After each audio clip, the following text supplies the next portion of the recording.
Jennifer Mary Beard was a 25-year-old British schoolteacher who vanished on December 31st, 1969, while hitchhiking on the South Island. Her body was discovered weeks later under the Haast River Bridge, leading to one of the largest manhunts in New Zealand's history. Despite extensive investigations and several leads over the years, her killer has never been brought to justice. Jennifer Beard was born in 1944 in Sheffield, England. After completing her education, she pursued a career in teaching, which led her to travel extensively. In the late 1960s, Beard decided to explore the world beyond the United Kingdom and moved to Tasmania, Australia, where she worked as a teacher at a Christian school. Jennifer was described by friends and colleagues as adventurous, kind-hearted, and dedicated to her career. In December 1969, Jennifer Beard went on a holiday to New Zealand. She planned to travel across the country, visiting various tourist spots and ultimately meeting her fiancé, Reg Williams, in Invercargill. Her plans involved hitchhiking, which was a common practice at the time, in order to stick to her budget.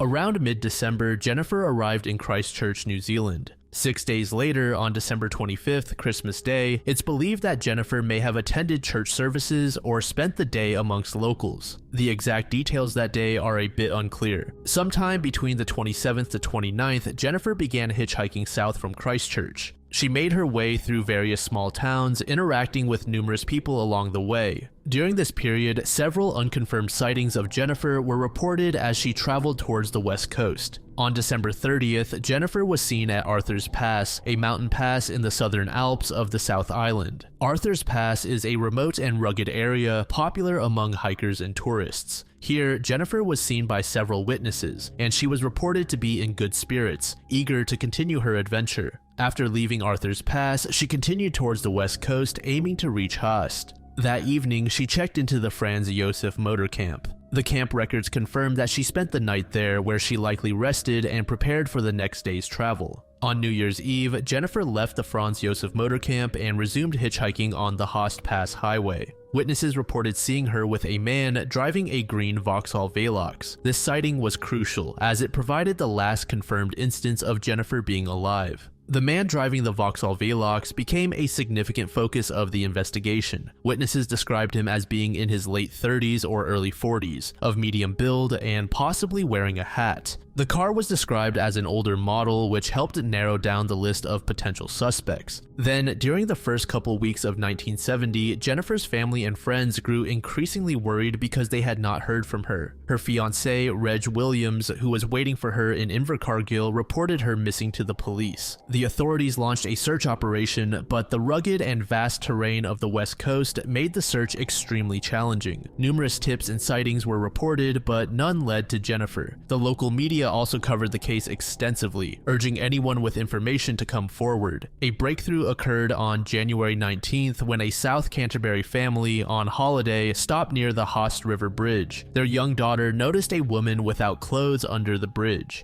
Initially, the family thought it might have been a couple engaging in private activities and did not investigate further. However, after hearing about Jennifer's disappearance, they reported the sighting to the police. Acting on this tip, authorities discovered Jennifer's decomposed body under the Haast River Bridge. The state of decomposition suggested she had been killed shortly after she was last seen. Her body was partially buried and her clothing had been removed, indicating a motivated attack. Detective Inspector Emmett Mitten, who led the investigation, described the area as massive and highlighted the difficulties posed by the vast and dense wilderness. The search teams had to contend with bad weather, with reports of rain falling at the rate of an inch per hour, which further complicated their efforts. The initial investigation focused on piecing together Jennifer's movements leading up to her disappearance. Police interviewed hundreds of people, including those who had seen Jennifer hitchhiking and staying at various locations along her route. These interviews provided crucial information but also highlighted the transient nature of the witnesses, many of whom were tourists or travelers passing through the area. The autopsy revealed that Jennifer had been strangled and her body showed signs of a sexual assault. Her clothing had been removed and her body was partially buried under the Host River Bridge. The level of decomposition suggested she had been killed shortly after her disappearance on December 31, 1969. Forensic experts faced significant challenges due to the advanced state of decomposition, which made it difficult to determine the exact time of death. However, the condition of the body indicated that Jennifer had been exposed to the elements for several weeks. Several suspects were identified during the investigation. Despite extensive efforts, none of the suspects were conclusively linked to the crime, and the investigation faced numerous dead ends. One suspect was named John Barlow. Barlow emerged as an early suspect due to his criminal background and a physical resemblance to the man seen with Jennifer Beard. Barlow had a history of violent behavior, which made him a person of interest. However, after extensive questioning and investigation, the police were unable to find concrete evidence linking him to Jennifer's murder. Barlow's alibi and lack of direct evidence meant he could not be charged. The second suspect was named Alec Moyer. Alec lived in the vicinity of the Host Pass area. His behavior during the time of Jennifer's disappearance was described as erratic, which raised suspicions. However, the investigation into Alec's activities did not yield any substantial evidence connecting him to the crime. Despite being a person of interest, Alec was eventually cleared of any involvement due to the lack of concrete evidence. Another suspect was named Gordon Bray. For many years, Bray was considered the prime suspect in Jennifer Beard's murder. Witnesses reported seeing a man fitting his description with Jennifer around the time of her disappearance. Bray was known to have been in the area at the time, driving a car similar to the green Vauxhall Velox that witnesses had described. After being questioned multiple times and the compelling witness statements, the evidence against Bray was largely circumstantial. The police were reluctant to prosecute based on the fear that a not guilty verdict could prevent future charges if new evidence emerged. Bray maintained his innocence until his death in 2003, and the lack of concrete evidence meant that the case against him never moved forward. Then there was Reginald Wildbohr. In 2003, a new lead surfaced when Reginald Wildbohr allegedly confessed to a close friend that he had killed Jennifer Beard. Wildbohr was due to be arrested for unrelated crimes shortly before he committed suicide. His confession brought renewed interest in the case, but with Wildbohr deceased, the confession remained speculative without further corroborative evidence. The police were unable to substantiate the confession with physical evidence, and the case remained unresolved.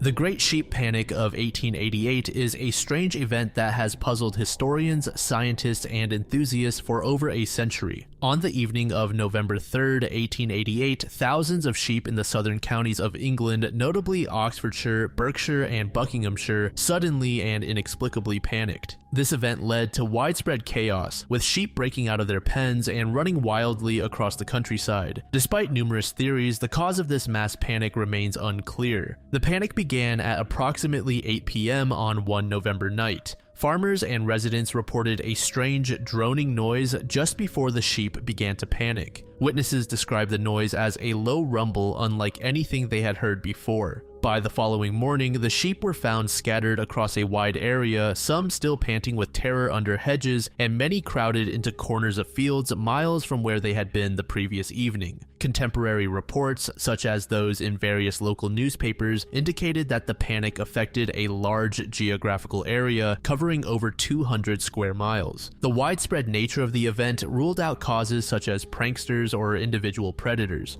Several theories have been proposed to explain the Great Sheep Panic, ranging from natural phenomena to the supernatural. However, none have provided a definitive answer. One of the earliest theories suggested that an earthquake or seismic tremor might have caused the panic. Earthquakes can produce low-frequency sounds that are sometimes audible to animals, but not humans. However, there were no records of seismic activity in southern England on the night of November 3, 1888. Additionally, an earthquake of sufficient magnitude to cause such widespread panic would likely have been felt by humans and caused other noticeable effects, which were not reported. Another plausible explanation is that unusual weather conditions frightened the sheep. Some witnesses reported flashes of lightning on the night of the panic, suggesting that a sudden storm might have startled the animals. However, weather reports from that time do not indicate any particularly unusual weather patterns that night. The darkness itself was described as exceptionally intense, leading some to speculate that the combination of darkness and sudden lightning could have disoriented the sheep. A theory suggested by naturalist Oliver Vernon Applin states that the panic was caused by an exceptionally dark night. Applin suggested that a thick, heavy darkness descended over the area, which could have disoriented the sheep and caused them to panic. Sheep are known to be timid and easily frightened, and in the confined spaces of their pens, a few startled animals could trigger a mass panic. This theory is supported by eyewitness accounts of an extraordinarily dark cloud that seemed to roll along the ground, creating a sense of utter darkness. Given the Victorian era's fascination with the supernatural, it's not surprising that some suggested paranormal explanations. Charles Fort, a famous researcher of unexplained phenomena, dismissed conventional explanations and suggested that something extraordinary occurred, although he did not provide a specific theory. Other theories included the possibility of a meteor exploding in the atmosphere, which could have produced a loud noise and bright light, although this would likely have been witnessed by more people and caused additional disturbances. Some researchers have proposed that the event was a case of mass hysteria among the sheep. Animals can sometimes exhibit herd behavior in response to a perceived threat, and this could have led to a domino effect where the panic of a few sheep quickly spread to the entire flock. A similar panic occurred in 1893 in the same region, further baffling researchers and adding to the mystery. This recurring phenomenon led to increased interest and speculation about the underlying causes.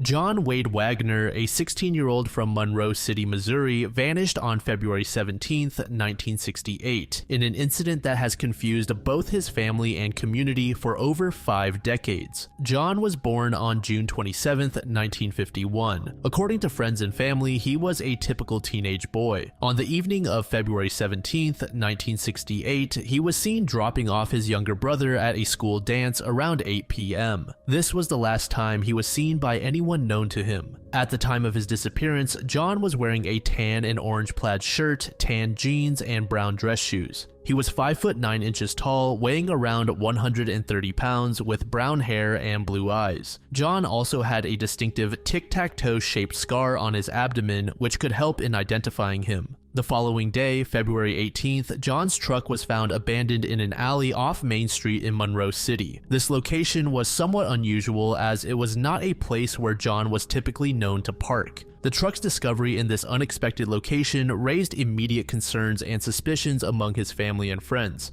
John's loved ones were already a bit anxious after his brother shared that John failed to pick him up after the dance. They ended up chalking that up to John hanging out with some friends late at night and getting sidetracked. Inside the truck, investigators found John's keys, coat, and gloves. The presence of these items suggested that John had not planned to leave the vehicle for an extended period, as he left his coat and gloves behind despite the cold weather. The neatly arranged contents did not indicate any signs of a struggle or rush to leave. Officials' initial search efforts focused on contacting friends and acquaintances, hoping someone had seen or heard from John. Search parties were organized to comb through Monroe City and its surrounding areas. Volunteers, local authorities, and even neighboring communities joined the efforts. They searched fields, forests, and water bodies, but no trace of John was found. Investigators interviewed John's friends, classmates, and anyone who might have had contact with him around the time of his disappearance. They aimed to understand if John had any disputes or issues with anyone that could provide a motive for foul play. 2 young men were identified early in the investigation as persons of interest. There were rumors that John might have been involved in a fight with one of these individuals over a girl. Both were subjected to polygraph tests, but the results were never publicly disclosed. This lack of transparency led to ongoing speculation about their potential involvement. One prevalent theory suggested that John might have died accidentally during a fight. According to rumors, John could have fallen, hit his head, and succumbed to his injuries. Some stories even suggested that his body was disposed of by burning or feeding to hogs to conceal the death.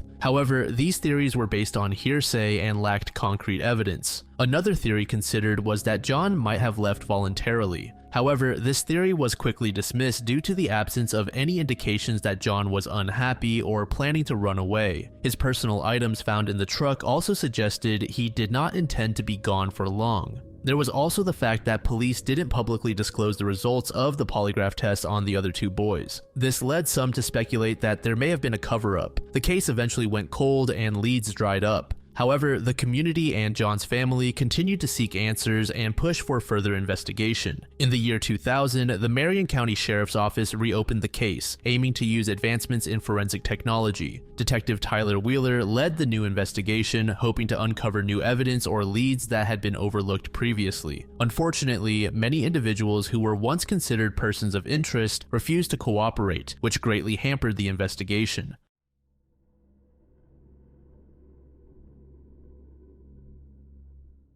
The Monaco Grand Prix is one of, if not the most prestigious and challenging races in Formula One, but in the year 2004, this race came with a particularly curious incident. This incident involved the Jaguar racing team and a missing diamond valued at approximately $300,000 US.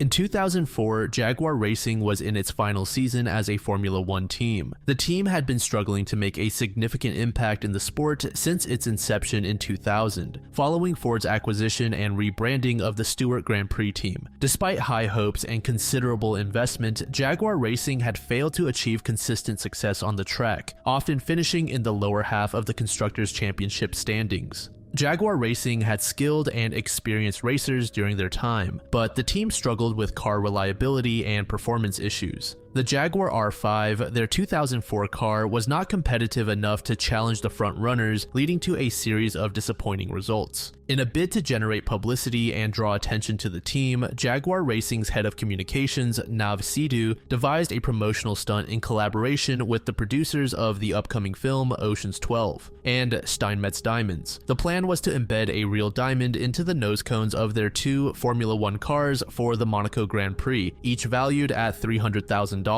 The Ocean's 12's star-studded cast guaranteed that the diamond promotion would be extensively covered by media outlets. The unveiling of the diamond-embedded cars was a high-profile event. The presence of Hollywood stars and the glamorous setting of Monaco created a media frenzy. The buzz generated by the stunt was exactly what Jaguar Racing had hoped for, drawing attention to the team and creating excitement among fans and the media alike. Ensuring that the diamonds remained secure during the high-speed, high-impact conditions of a Formula One race was a significant technical challenge. Engineers worked meticulously to fasten the diamonds securely to the car's nose cones. The decision to place such valuable items on race cars was met with skepticism by some. Critics argued that the risk of losing or damaging the diamonds was too high, especially given the notoriously dangerous nature of the Monaco circuit. However, the potential publicity benefits were deemed to outweigh these risks. As the actual race approached, both Jaguar cars, driven by Mark Webber and Christian Klein, successfully navigated the practice sessions and qualifying rounds without issue. The diamonds remained intact, and the team was optimistic about their prospects for race day. Now, this Monaco track is filled with tight corners and narrow streets, so even a small mistake at high speeds can lead to a crash and compromise the vehicle instantly. On May 23, 2004, the race began under clear skies. However, the excitement quickly turned to disaster for Jaguar Racing.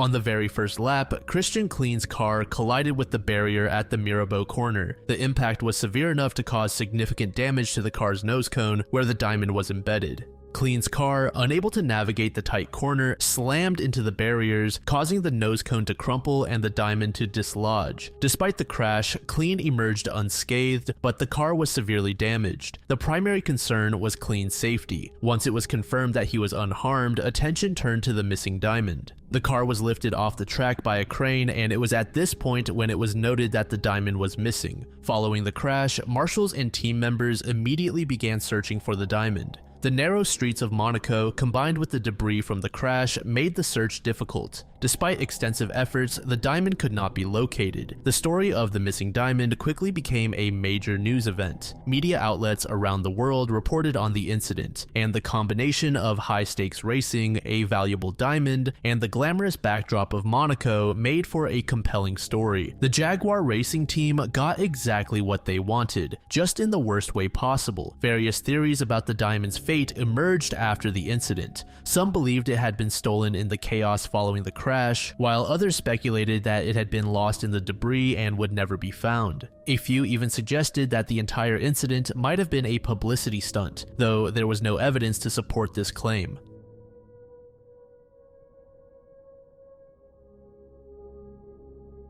The John Lawson House, located in New Hamburg, New York, is surrounded by mystery and intrigue. Known for the eerie mannequins frequently seen on its porch, the house has captured the imagination of many. The house itself was constructed in 1845, making it one of the oldest structures in the Main Street Historic District. The house is named after John Lawson, who was a prominent figure in the area and a descendant of one of the first white colonist families in the Hudson River Valley. A major event in the history of the John Lawson House is the tragic train wreck that occurred on February 6, 1871. On this winter evening, a freight train traveling southbound from Albany derailed near New Hamburg. The train, carrying oil, suffered a broken axle, which caused sparks and eventually led to the derailment of an oil car onto the northbound track. As the northbound passenger train approached, the engineer of the freight train attempted to warn them by running across the tracks with a flagman holding red lights. Despite their efforts, the passenger train could not stop in time and collided with the derailed oil car.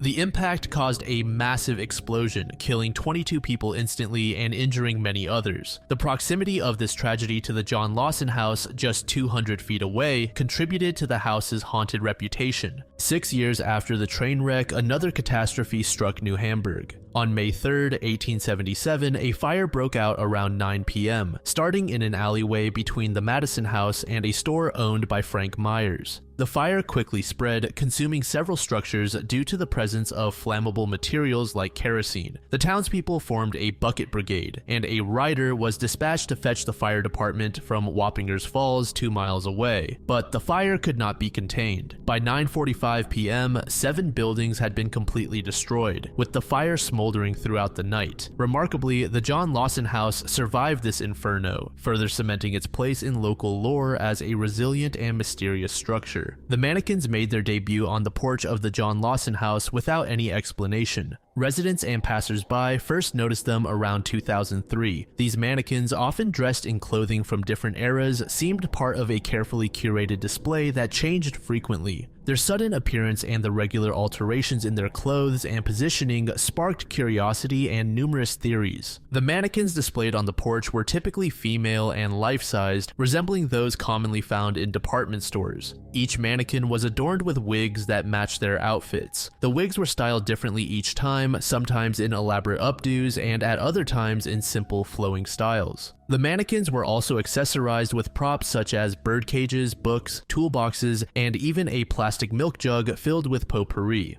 Observers noted that the mannequins were rearranged on an almost daily basis. Despite these frequent changes, no one ever saw anyone moving them. This lack of observed movement added to the mystery and gave rise to various supernatural theories. It also seemed that the weather played a role on the mannequins' appearances. On rainy or stormy days, the mannequins would disappear from the porch only to reappear when the weather cleared. This pattern suggested that whoever was responsible for placing the mannequins was attentive to their condition and took care to protect them from bad weather. One theory posits that the mannequins are part of an elaborate art project. This theory suggests that the mannequins were placed by an artist or a group of artists seeking to provoke thought and curiosity. The frequent changes in their clothes and positioning could be seen as a form of ongoing artistic expression. And then, of course, there are those that believe that the mannequins are haunted by the spirits of those who died in the train accident. There is also speculation that the mannequins were placed by pranksters or hobbyists who enjoyed the mystique and attention